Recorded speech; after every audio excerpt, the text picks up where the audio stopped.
IHSG turun 8 hari berturut-turut dan menyentuh 6.094.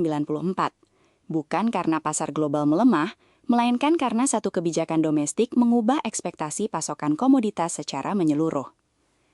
Pemerintah Prabowo memberlakukan aturan ekspor sumber daya alam melalui satu pintu lewat PT DSI, dan pasar langsung membaca ulang posisi Indonesia sebagai eksportir nikel terbesar dunia. Harga nikel di LME dan Shanghai jatuh bukan karena permintaan global yang lesu, melainkan karena prospek pasokan Indonesia yang sebelumnya diprediksi terkendali, kini terlihat lebih tidak pasti. Investor asing melakukan net selling di saham-saham berbasis komoditas di IHSG, sementara pembeli institusional domestik belum mengisi kekosongan itu. Volume pembelian domestik tidak sebanding dengan tekanan jual yang masuk. Poin kritis di sini adalah bahwa kebijakan ekspor satu pintu belum memiliki regulasi teknis yang final. Eksportir diminta menyesuaikan kontrak yang sudah berjalan, dan ketidakpastian inilah yang mendorong arus keluar modal. IHSG kini berada di ambang 6.000, dan yang belum terjawab adalah apakah pelemahan ini mencerminkan repricing satu kali atau awal dari reposisi struktural investor terhadap pasar Indonesia. Ketidakpastian kebijakan ekspor menekan indeks secara luas, tapi satu saham memperlihatkan skala tekanan yang berbeda sama sekali. TPIA anjlok 47% dalam sepekan, dan manajemen Barito harus merespons rumor margin call secara terbuka, sebuah langkah yang justru mengkonfirmasi bahwa tekanan likuiditas di level pemegang saham besar sudah mencapai titik yang tidak bisa diabaikan. Margin call terjadi ketika saham yang dijadikan agunan pinjaman jatuh di bawah threshold tertentu, memaksa pemegang saham menjual posisi untuk menutupi kekurangan, dan penjualan itu mempercepat penurunan harga lebih lanjut. Mekanisme ini berbeda dari tekanan fundamental. TPIA tidak mengumumkan perubahan kinerja operasional, tidak ada penurunan laba, tidak ada perubahan guidance. Yang bergerak adalah likuiditas di sisi pemegang saham terbesar.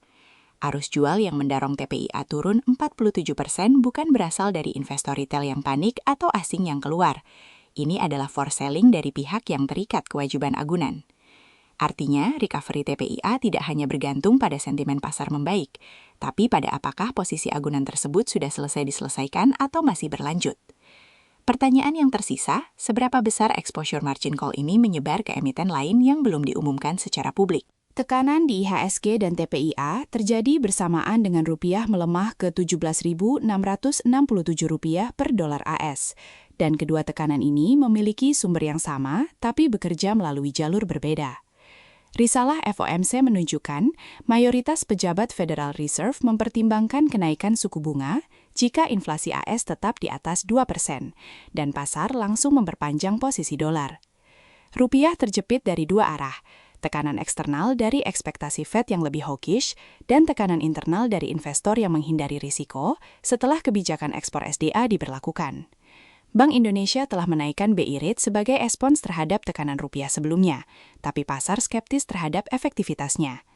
Kenaikan BI rate yang dimaksudkan untuk menstabilkan rupiah justru memunculkan kekhawatiran bahwa ekonomi akan kehilangan tenaga pertumbuhan, sehingga arus modal tidak kembali tapi justru berhenti di titik netral. Analis memproyeksikan rupiah fluktuatif dan ditutup melemah di rentang Rp17.660 hingga Rp17.710 pada Jumat. Verifikasi yang relevan besok, jika rupiah mampu bertahan di bawah Rp17.660, itu sinyal bahwa tekanan eksternal mulai mereda dan sentimen kebijakan domestik tidak memperburuk posisi.